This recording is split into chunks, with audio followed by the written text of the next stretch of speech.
6ஆம் திருமுறையில பார்த்தீங்கன்னா நின்ற திரு தாண்டகம் என்று ஒன்று இருக்கும். நான் அதை உங்களுக்கு ஒரு பதிவாக இதை சொல்றேன்.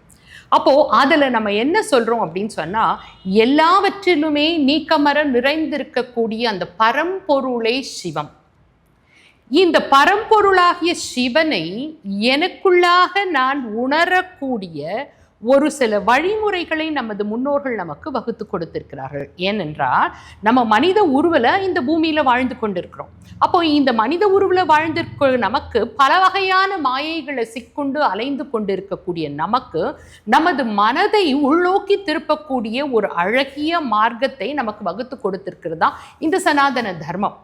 அப்போ இந்த சனாதன தர்மத்துல ஏகாதசி வழிபாடு, சிவன் ராத்திரி வழிபாடு, இப்படியாக சிலதெல்லாம் இருந்துட்டு இருக்கு. ஏனென்றால் கோள்கள் என்று சொல்லக்கூடிய ஒரு சில விஷயங்கள் மனிதனுடைய மனதையும் உடலையும் அவனுடைய வாழ்க்கை நிலையையும் பாதிப்பது உலகறிந்த விஷயம்.